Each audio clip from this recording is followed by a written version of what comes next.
अस्सलामुअलैकुम वरहमतुल्लाहि वबरकातुहू। Doctor Mohammad Arshad, Umar homeopathic clinic, Mandi Yajman. दोस्तों, ये जो पौधा मैं आपको दिखा रहा हूँ इसको मकामी ज़बान में पखड़ा बोलते हैं और ये आम मिलने वाली जड़ी बूटी है जो खेतों में और वीरान जगहों पर बकसरत पाई जाती है। तो जो मरीज़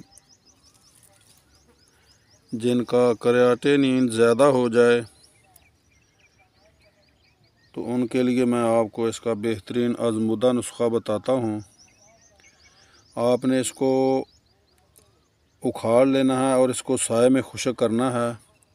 खुश्क करने के बाद आपने इसको ग्राइंड कर लेना है। ग्राइंड करने के बाद आपने इसका 1 चम्मच सुबह, दोपहर, शाम ताज़ा पानी से इस्तेमाल करना है। इंशाअल्लाह 1 हफ़्ते के इस्तेमाल से मौजज़ा नामा असरात मुरतब होंगे और आपका क्रिएटिनिन इंशाअल्लाह बेहतर हो जाएगा।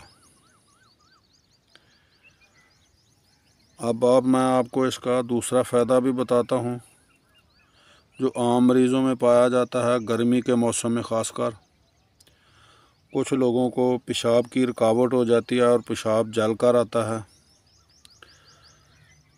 तो आपने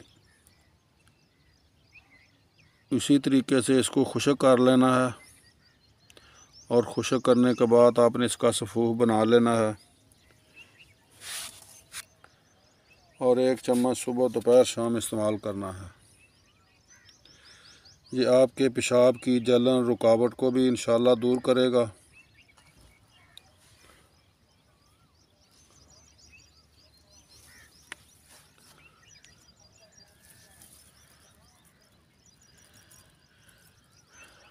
ये मैं आपको बिल्कुल वाज़े दिखा रहा हूँ।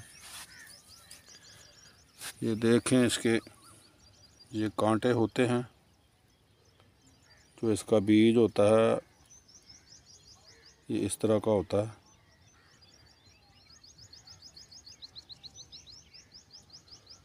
तो आप इसको इस्तेमाल करें। इसके मज़ीद फ़ायदे देखने के लिए आप मेरे चैनल को सब्सक्राइब कर लें। इंशाअल्लाह दोबारा इसके बारे में मज़ीद मालूमात दूँगा। दुआओं की दरख्वास्त। अस्सलामु अलैकुम वरहमतुल्लाहि वबरकातुहू।